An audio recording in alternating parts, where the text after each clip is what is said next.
सबको जय मसीह की।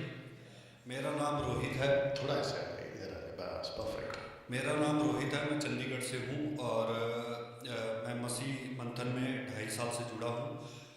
और चर्च तो मुझे प्रभु यीशु मसीह के बारे में एमएमबी से जुड़ने से 6 महीने पहले मैं प्रभु से जुड़ गया था। पर जुड़ने के बाद क्या हुआ कि जब मैं चर्च जाता था, आपने सुना होगा नरूला मिनिस्ट्री सुना होगा जो पंजाब में है, तो मैं जब वहाँ जाता था।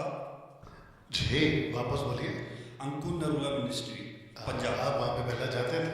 यस। तो आपने लास्ट में क्या कहा? आपने सुना होगा अंकुर नरूला का नाम आपने हाँ, सुना होगा। सुना तो होगा। मुझे ये हमने बिल्कुल सुना और हमको बिल्कुल पसंद नहीं है। कंटिन्यू।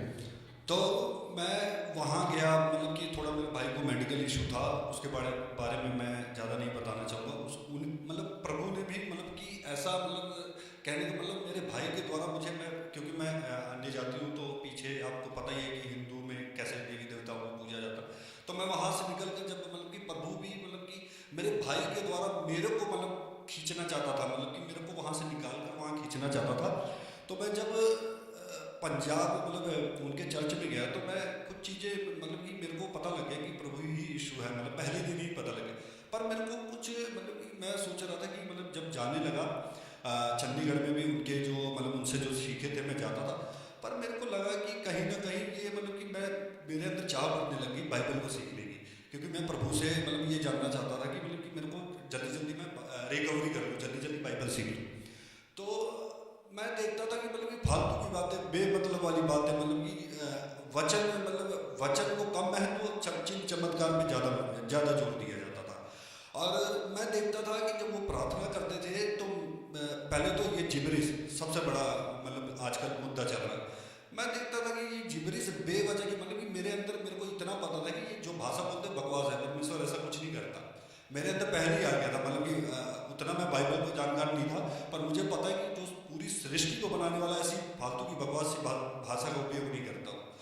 फिर मैं जब देखता था कि वो जब प्रार्थना करते थे तो उन्हीं की माता जो फड़फड़ा फड़फड़ा ऐसे गिर रही होती तड़ तड़ के, मैं देखता था ये क्या चल रहा है। कि उन्हीं की माता ऐसे फड़फड़ा रही हैं और वो सर बहुत बुरा हाल, दीवार में लड़ जाना, ऐसे लड़, ये कौन से प्रेयर है? मैं समझता था ये क्या है, ये तो बकवास है ये। फिर उसी मैं घर में बैठा हुआ था, तो मेरे को डैनियल राज सर का एक वीडियो लगा हाथ में। तो मैं देख रहा हूँ कि क्योंकि मेरे अंदर चाह थी कि मेरे को ऐसा टीचर मिल जाए, मेरे को ये चिन्ह चमत्कार नहीं चाहिए वहाँ पे, मेरे को बाइबल सीखना है। तो मैंने सर को देखा, जब सर को देखा तो मैंने कहा वाह क्या सर क्या गजब है कि बाइबल को सिखा रहे हैं। तो मैं टीचर को ढूंढ रहा था, मैं वहाँ चिन्ह चमत्कार को नहीं ढूंढ रहा था, क्योंकि मैं इन सब चीज़ों पे ज़्यादा वो नहीं करता। तो मैंने कहा कि मेरे को बाइबल सीखना। फिर मैंने सर को देखा, फिर धीरे धीरे देखते देखते देखते इतना ज्ञान बढ़ गया इनकी वीडियो देखते देखते, कि मेरे को बाइबल अधिकतर पता लगी थी, पर कुछ चीज़ें थी जो कि यहाँ आने के बाद पता लगी, जो बहुत चीज़ें थी। तो धीरे धीरे करके जो पता लगने लग गया। फिर सर का मैंने देखा, मैंने कहा ये तो पास्टर जी बिल्कुल अलग है, पूरी दुनिया में कहने का शिक्षा के क्षेत्र में बहुत गजब, उनकी तारीफ भी मैं करूँगा। इन्होंने मेरे जीवन को बहुत प्रभावित किया है, बहुत सिखाया है। क्योंकि मैं जब प्रभु ने मेरे को निकाला तो मैं मंदिर जाता था, भागवत आपने सुना होगा, भागवत गीता है ना, मैं सीखता था। मैं गुरुओं के बीच में सीखा है मैंने। पर मैं जब उन गुरु से जब वो सिखाते थे तो मेरे क्वेश्चन था जो प्रसाद को लेके था पास्टर जी। तो मेरा एक क्वेश्चन था, मैंने उनसे पूछा कि जो ये जानवर हैं कि जिनको प्रसाद आप देते हो, तो क्या क्या ये अगले जन्म में इंसान का कंसेप्ट है? मैं बाहर सुना था। उन्होंने कहा कि जो ये प्रसाद हम देते हैं, अगर ये भगवान को चढ़ जाए और अगर ये जानवर खा ले तो अगले जन्म में ये इंसान बन जाएंगे। पर पर पर मैं जब उनकी ये बात सुना, मैंने कहा ये भूसा है, ऐसा कुछ नहीं आता, तो ये सब फालतू की बातें हैं। पर जो भागवत गीता कहती है वो कुछ और है, क्योंकि वो अगर आप ढंग से पढ़ेंगे तो वो भी जीसस क्राइस्ट को ही आगे आप समझ जाएंगे, वो जीसस क्राइस्ट के कनेक्ट करता है। ये उल्टा सिखाते हैं, उसमें भी लिखा है मूर्ति पूजा अपराध है, मत करो, ये उल्टे ही चलते हैं। फिर अब आते हैं कंसेप्ट की यहाँ के बारे में।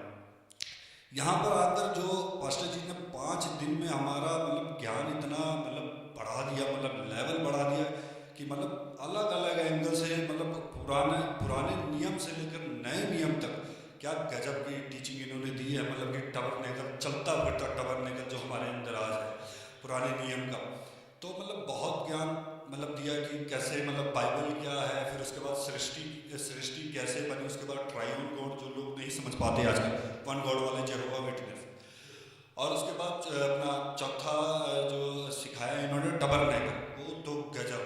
उसके बाद जो पांचवा इन्होंने सिखाया, जो आज सिखाया, जो 5वें दिन में चर्च, वो भी मतलब बहुत मतलब हम सब सिद्ध मतलब मैं तो जानता था कि इसको बताना नहीं है। ये सारा पत्ता खोल रहे हैं और बाद में इनको याद आ गया कि भाई सब नहीं बताना क्योंकि आपको यहाँ आना है।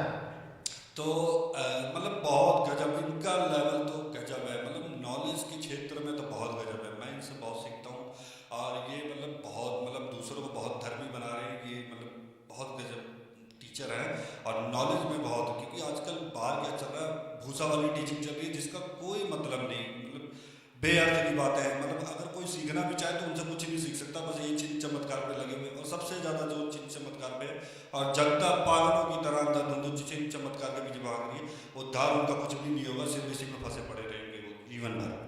और यहाँ की फैसिलिटीज़ की बात करें तो लोग कहते हैं कि 5,000 रुपये मतलब कि कई लोगों के लिए होगा ज़्यादा, मैं मान सकता हूँ कि कईयों की 5,000 का है, पर टीचिंग और यहाँ का फूड और जो सुविधा यहाँ पे है वो 5,000 बहुत कम है। बल्कि पास्टर जी बहुत कम ले रहे हैं जिस हिसाब से मतलब इन्होंने सुविधा और टीचिंग के मामले, टीचिंग का तो उसका कोई जवाब ही नहीं जिस हिसाब से ये देते हैं, जिस हिसाब से नॉलेज। क्योंकि अगर आप बाहर भी जाएंगे ट्यूशन भी करेंगे तो बहुत फीस ले ली जाती है, वो भी मैं मानता हूँ फालतू की चीज़ है। और क्योंकि हमें जो हम बाहर सीखते हैं टीचर के द्वारा वो कहीं ना कहीं हमारे नौकरी क्षेत्र में, इन सब क्षेत्र में काम आता है, पर हमें हमारा मकसद क्या है धरती पे आने का, हमारा मेन रीज़न क्या है, वो मतलब बाइबल जो इन्होंने मतलब जिस हिसाब से हमें टीचिंग दी, मतलब गजब, मतलब कि हमें पता लगे हमारा मकसद क्या है इस धरती पे आने का। नहीं तो बाहर क्या चलता, खाओ पियो मौज करो और मर जाओ, यही सब। और मेरे को ये चीज़ मतलब ये चीज़ मेरे को अंदर से है कि मैं सोचता था कि यार मतलब मेरे मन में था कि मतलब कि यार सारे लोग तो यही कर रहे हैं, खा रहे हैं, पी रहे हैं, मजा कर रहे हैं, मतलब ये क्या है, मतलब मैं ये सोचता कि ये तो सबके सब नरक जाएंगे ही जाएंगे, मतलब कंफर्म है, कोई मतलब कोई जो होगा जो उसके उस पे चलता होगा वही बचे। पर मेरे को ये समझ में आया कि हमारा जीवन क्या है, मतलब कि हमें क्या करना है। मैं कभी नहीं सोचता था कि मैं मतलब कि हमें प्रभु मतलब कि वो अपनी सेवा देगा, मतलब हम उसके लिए उपयोग में आ जाएंगे। यह बहुत बड़ी बात है कि हम उसकी सेवा कर पाएँ, इस धरती पर रहकर उसकी महिमा कर पाएँ, ये बहुत बड़ी बात है। जैसे मैं सबको देखता हूँ, ये मतलब बहुत बड़े आइडल है हमारे, और मतलब कह सकते हो कि मतलब कि उन्होंने, प्रभु ने हमें इतना बड़ा मौका दिया कि हम मतलब प्रभु की सेवा कर पाए, ये बहुत बड़ी बात है। और गलत शिक्षाओं से निकालकर खरी शिक्षा में लाकर और मतलब ज्ञान का लेवल जो है इन्होंने बहुत इंक्रीज किया, क्योंकि कुछ चीज़ें हैं बाइबल को अगर टीचर ना रहें तो मतलब समझ हम नहीं पाएंगे, तो इसलिए प्रभु ने अपने दासों को, अपने लोगों को रखा है ताकि वो क्लियर कर दें, ताकि हम आगे बढ़ सकें प्रभु के राज्य में। घट घट घट रोहित, बहुत बढ़िया, बहुत बढ़िया। आपने सब कुछ बता दिया, मेरे को नहीं लगता कुछ पूछना है आपसे, सो थैंक यू रोहित। और कुछ बोलना है? बस चलिए, जय मसीह की जय मसीह, जय मसीह, जय मसीह। ओके रोहित, आप वहाँ पे कैमरा के पास वापस चले जाएं क्योंकि हम खत्म करने वाले हैं। अद्भुत बातें आप लोग ने सुनी हैं, तो जिसके चलते मैं समझता हूँ कि फेसबुक पर जितने आप लोग थे अभी तक और लास्ट तक रुकने के लिए बहुत बहुत धन्यवाद। और इसको खूब शेयर करें, और इसकी अच्छी आवाज़ वाली जो रिकॉर्डेड वीडियो है उसको मैं फेसबुक और यूट्यूब और इंस्टाग्राम पे जल्दी डाल दूँगा। तो मैं समझता हूँ कि अगले हफ्ते फिर मिलते हैं, और अगले हफ्ते का जो बैच यहाँ पर होगा वो 13वां बैच होगा, गोवा का टीम होगा, और वक्त वही होगा, यानी कि अभी जो 8 बजे का टाइम है मोस्ट प्रोबेबली मैं वही रखूँगा, ठीक है ना। तो मिलते हैं फिर अगले हफ्ते, अपना ख्याल रखें, प्रभु आपका आशीष दे। आप उसको दोनों को बंद कर दीजिए।